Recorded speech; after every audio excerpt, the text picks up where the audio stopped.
What defines a man? Is it the smile he shows the world? The image of success he so carefully projects? Or is it the cracks that appear when the pressure becomes unbearable? Some faces are so familiar that we believe we know the soul behind them.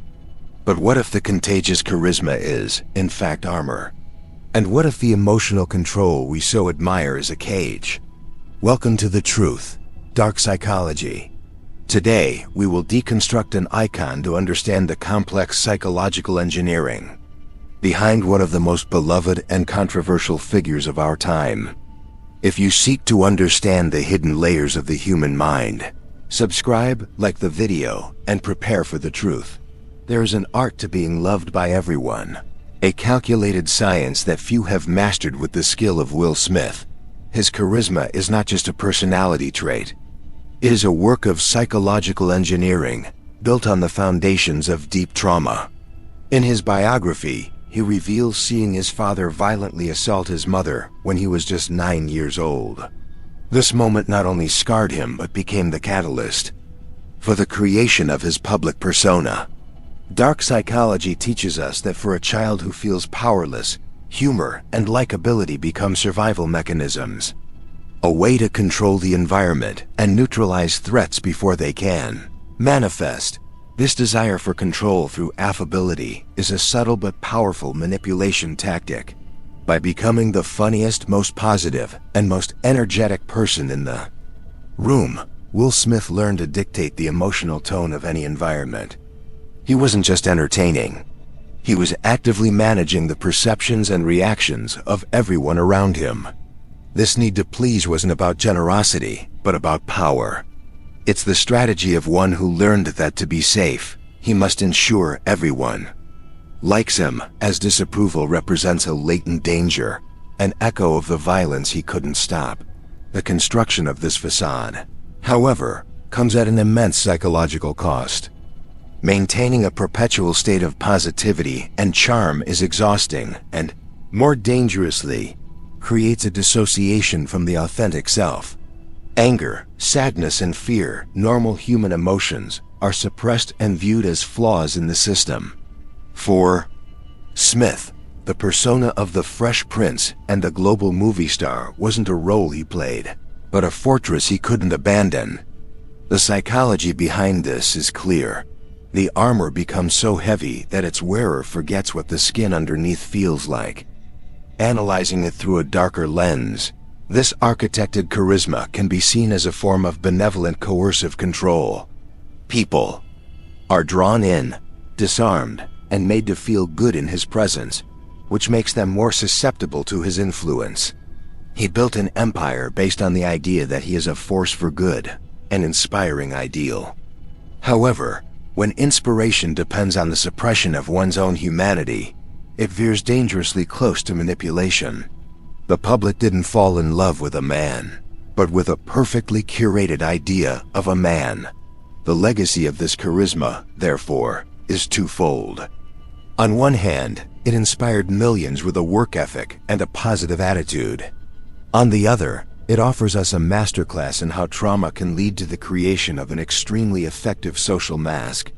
The dark psychology lesson here is that the brightest personalities often hide the densest shadows, and the widest smile can be a silent war cry for absolute control over a chaotic inner world. I will not be outworked. You might be smarter than me, more talented than me, sexier than me. But if we get on a treadmill together, there are two options. You're getting off first, or I'm going to die. This famous quote from Will Smith is not just a statement of work ethic. It's a manifesto of an obsessive mindset. In dark psychology, this relentless pursuit of perfection isn't about achieving greatness, but about fleeing a paralyzing fear of mediocrity, which for him is synonymous with powerlessness and failure. It is control taken to the extreme, where every project, every interaction, and every aspect of public life must be flawless. This win-or-die mentality creates an environment of unsustainable psychological pressure, not just for him, but for everyone in his orbit. Relationships and collaborations become transactional. measured by their potential to contribute to victory. The psychology behind this reveals a deep fear of vulnerability. Being the best is a defense against criticism, against abandonment, and ultimately, against the repetition of the helplessness he felt in his childhood. Perfection becomes an impenetrable, but also isolating shield. The price of this genius and success is the loss of spontaneity and authenticity. Every move is calculated, every word is scripted for maximum impact. This may inspire admiration, but it also creates distance. People admire the monument, but cannot connect with the man. This obsession with narrative control means that any deviation from the script, any flaw or mistake, is not just a setback, but an existential crisis, proof that the armor is not, after all, invincible. This relentless pursuit of perfection can also be a form of legacy manipulation. By meticulously curating a flawless career, he attempts to force a single narrative onto his life, eliminating any ambiguity. However, psychology warns us that life is inherently imperfect. Trying to erase flaws doesn't remove them. It only sends them into the shadow, where they gain power and wait for a moment of weakness to emerge explosively, as the world would witness.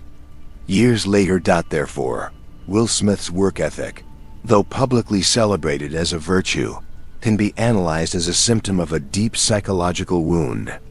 It is the attempt of a man to build an external world so perfect that it can silence the internal chaos.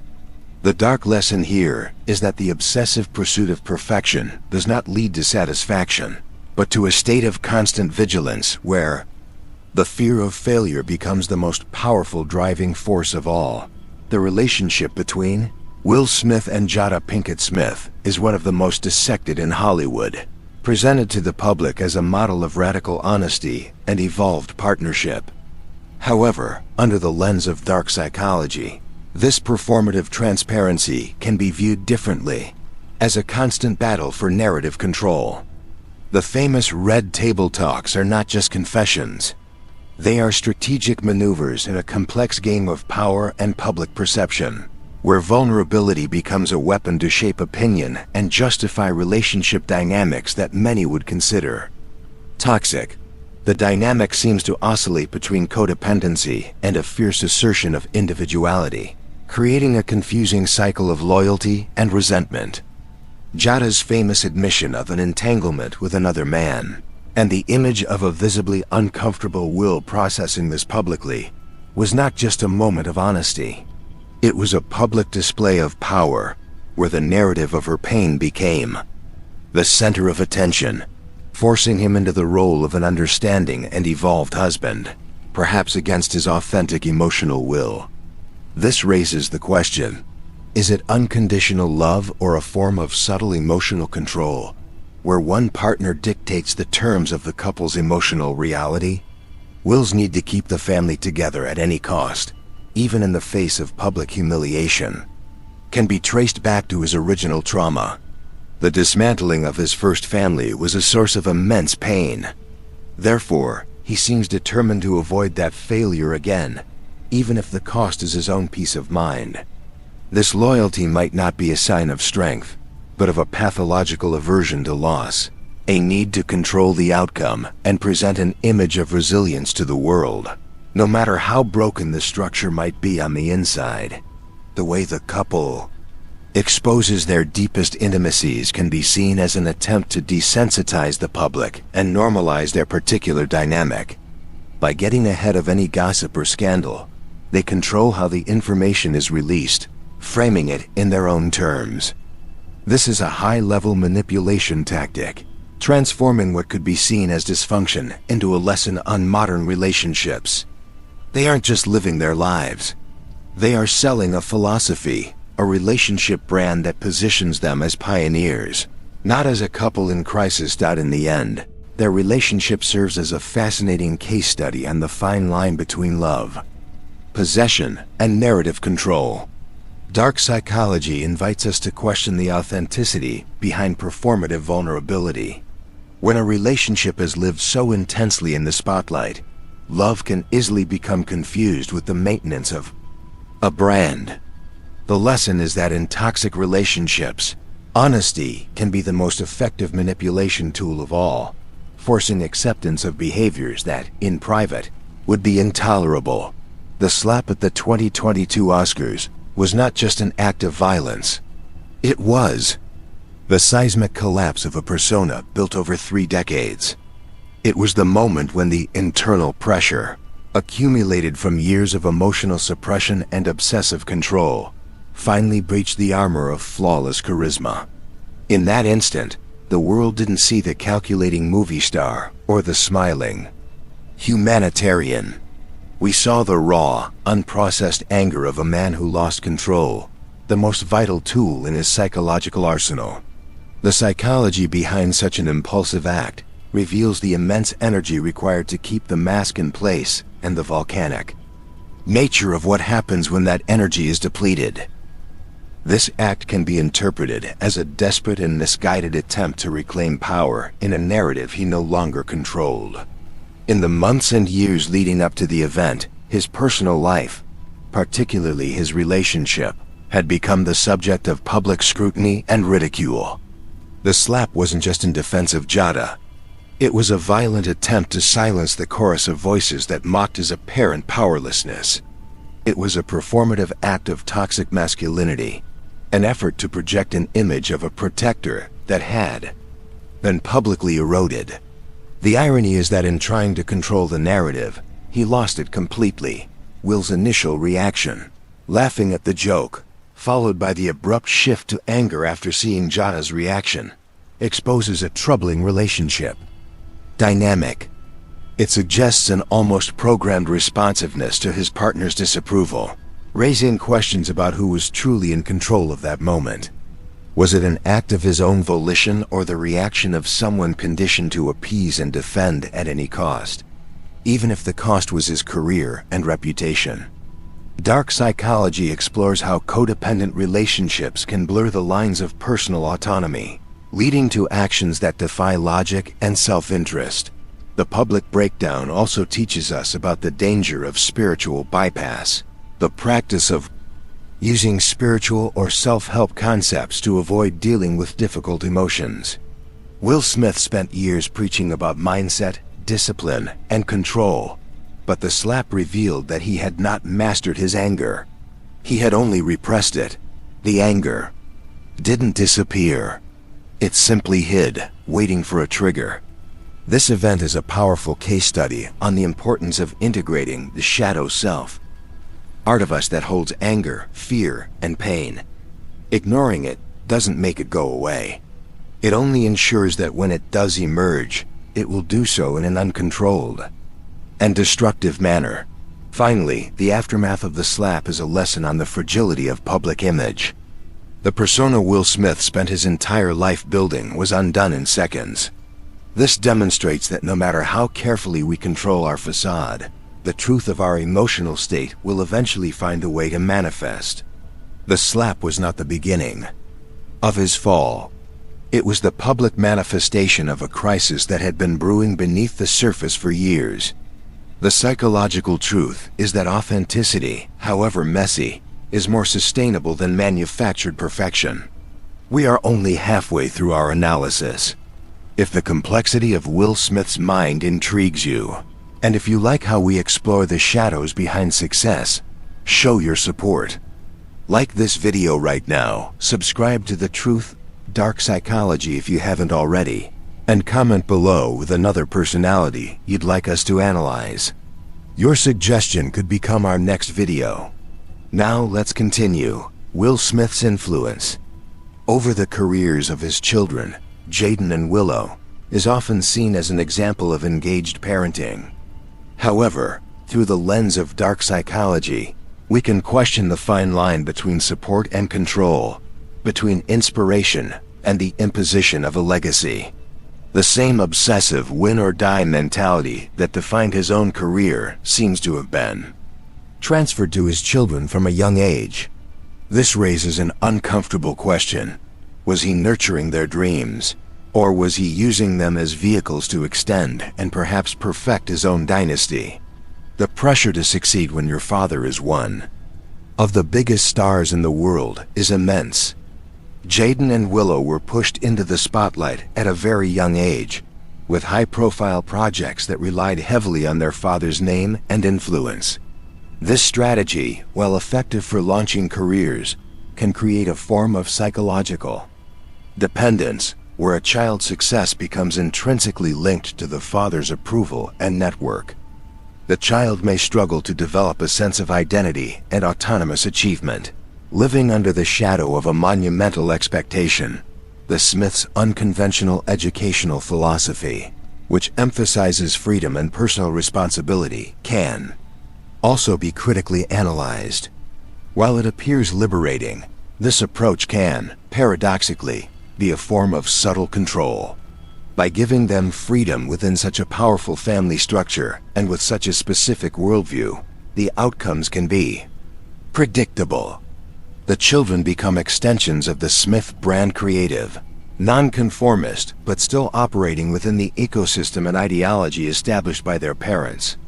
It is a form of control that disguises itself as emancipation. There are also indications that the weight of their father's ambitions took a toll.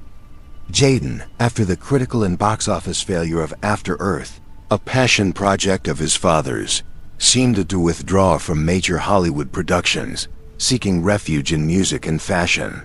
This can be interpreted as an act of rebellion, an attempt to find a creative space away from the crushing pressure of his father's expectations. It is the classic psychological conflict between loyalty to a powerful parent and the need to forge one's own identity. In short, Will Smith's role as a father and career mentor is as complex as his public persona. He clearly loves his children, but love, when mixed with relentless ambition and a need for control, can become a suffocating force. The dark psychology lesson here is that generational pressure can be a form of narcissistic manipulation, where children become a means for a parent to validate their own success and ensure their immortality. The gift of a career can come with the price of personal autonomy. In recent years, Will Smith has increasingly presented himself as a philosopher and a spiritual seeker, delving into books, retreats, and deep discussions about the purpose of life. Publicly, this journey is framed as a quest for enlightenment and self-knowledge. However, dark psychology invites a more skeptical interpretation. What if this spiritual quest is less about transcendence and more about finding a new, more sophisticated tool of control? Spirituality can be used not to dissolve the ego, but to strengthen it, providing a lofty justification for one's desires and behaviors. When a person with such a deep need for control adopts the language of spirituality, there is a risk that the concepts will be twisted to serve old patterns. Phrases about the universe, manifestation, and higher purpose can become a way to rationalize relentless ambition and the pursuit of material success. Instead of saying, "I want to be the biggest movie star in the world," the narrative becomes, "The universe is calling me to share my light with as many people as possible." It's the same motivation, but packaged in a language that makes it immune to criticism. This performative spirituality also serves as a defense mechanism against personal responsibility. After the Oscars slap, one of his narratives was that the devil comes for you at your highest moment. This framework, which externalizes evil, can be a way to avoid the painful introspection about his own character flaws and impulse control. It's easier to fight a metaphorical devil than to confront the shadow within oneself. Psychology warns us of the danger of using spirituality as a bypass to avoid doing the real psychological work. Furthermore, by positioning himself as a guru or philosophical guide, he once again assumes a position of control over his audience. He is not just an actor. He is someone who holds knowledge, who can offer answers. This creates a power dynamic where his followers see him as a source of wisdom, making them more receptive to his influence and less likely to question his actions. It is a subtle form of manipulation, where authority comes not from force, but from a supposed spiritual and intellectual superiority. The true spiritual journey often involves surrender, the acceptance of imperfection, and the dissolution of control. Will Smith's version, however, seems to focus on optimization, power, and the mastery of self and the universe. This suggests that his exploration may be just another facet of his long-standing quest for perfection and control, now on a metaphysical plane. The dark lesson is that spirituality can be the final, most convincing mask, one that allows a person to pursue their most selfish desires under the guise of a sacred purpose. Will Smith's public journey is, ultimately, a powerful case study on the shadow self, the Jungian concept for the parts of ourselves we repress and deny. His career was a Herculean attempt to live entirely in the light, projecting an image of perfection, positivity, and unwavering control. However, his story demonstrates a fundamental psychological truth. The shadow cannot be destroyed, only integrated. The more we ignore it, the more power it accumulates, until it erupts in ways we cannot control, often with devastating consequences for ourselves and others. The main lesson we can draw is not about judging his flaws, but about recognizing the dangerous illusion of perfection in our own lives. Social media and personal branding culture encourage us all to curate our lives, to present only our victories and our best angles. Smith's story serves as a cautionary tale about the cost of this effort. The pursuit of perfection doesn't lead to happiness, but to anxiety, exhaustion, and a deep disconnection from our own humanity. True strength lies not in never falling, but in how we handle our imperfections. His story also illuminates the complex nature of manipulation and charisma. He shows us how charm can be a tool of control, and how vulnerability can be performed to gain narrative power. This forces us to be more critical consumers of the public personalities we admire. We must ask, what is behind the smile? What emotional need is this persona serving? In doing so, we not only better understand the celebrity in question, but we also become more aware of how these dynamics manifest in our own relationships. The toxic and codependent relationship, lived out in the spotlight, offers a brutal lesson on the dangers of confusing love with possession and loyalty with an aversion to loss. The need to maintain a structure, like a marriage or a perfect family image at all costs, can lead to the erosion of the self. Will Smith's story encourages us to examine our own relationships and ask if they are based on mutual respect and growth, or on control, obligation, and the maintenance of a facade for the outside world. Finally, the deepest lesson from the Will Smith saga is about redemption and the possibility of integration. His public collapse, though painful, offers him an opportunity that few get on such a scale: the chance to shed the armor and present himself to the world more authentically, flaws and all. If he can embrace his shadow, confront the roots of his anger and his need for control, he can emerge not as the perfect star, but as a more complete human being. And that, perhaps, is the most powerful inspiration he can offer. The story of Will Smith shows us that behind every mask, there's a complex truth waiting to be understood. The same forces that drive genius can lead to destruction. If you want to continue unraveling the secrets of the human mind with us, don't forget to subscribe to The Truth, Dark Psychology. Turn on the notification bell so you don't miss any future analyses, and leave your comment below. We want to know what you think. Until next time, question everything.